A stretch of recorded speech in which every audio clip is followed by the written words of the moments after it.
Netflix and Apple. For Netflix, TV, streaming TV is the entire business, is the entire focus of the company. For Apple, even if you just isolate their media properties, it's just a portion. They have Apple TV Plus, music, games, fitness, news. And so Apple really views all of these things together as the game they're in. And I think it gives them a very different perspective than you would have at Netflix or at Disney or any of these other media companies.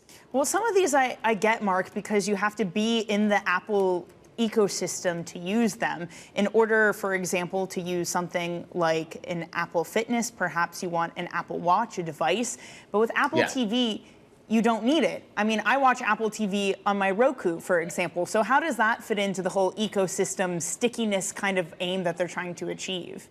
Yeah, well, you have to think about what the goal here. Really, what Apple wants to do is they want to tax you as an Apple device user. So they want essentially every person that has an Apple device, let's say an iPhone, to essentially have a subscription. And they have all these services so that one of them, at least, hopefully two or more, are going to entice you to do that subscription. And so that then becomes, they're not just selling the device. They now have this ongoing thing. The interesting part about it is for everything else, you look at music, they're licensing the music. You look at games, they don't build games. But for TV, they can't license the content, so they were forced to start making it. And that's costing them billions of dollars a year.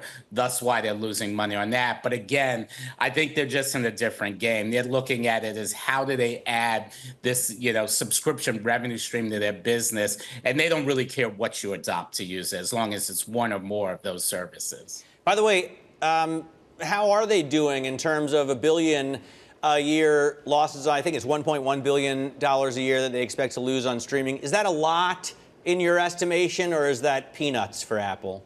I think it's peanuts, but not so much in the sense of they have a lot of money. I think they're thinking of it as like, okay, how much are we making? They're probably making a ton of money on music, right?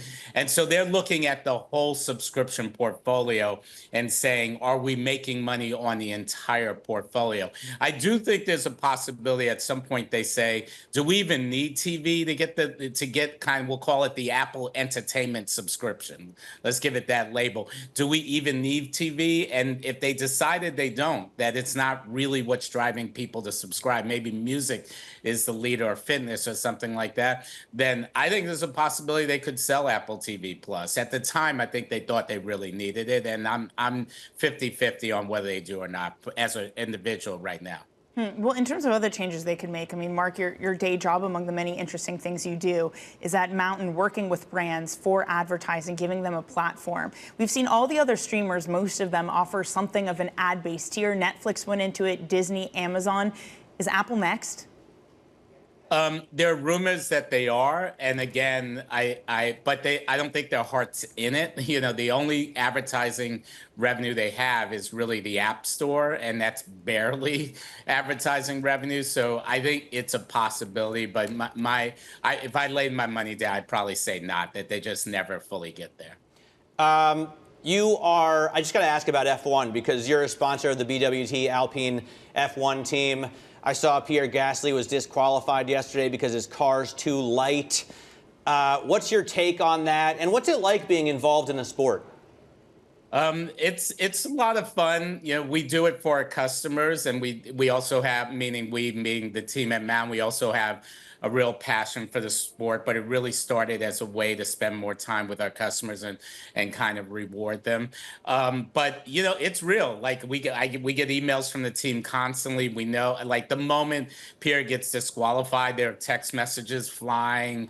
So you're really a part of the team, and it brings a lot to us in terms of our sponsorship and so forth. So we're very happy with it, and we're pretty excited about this year and the continued growth of the Alpine team. Mark, do you have the best rookie on the grid this year? There's so many. It's been prime entertainment. Look, I don't want to be that dad that just kind of says, yeah, my kid is the best. I think I'll put it in, we're excited. I think, every driver has to prove themselves, but I'm really excited. Yeah, I've met Pierre many times. I'm really excited. He's a very competitive guy, and I think Pierre will find a way to win. So I'm excited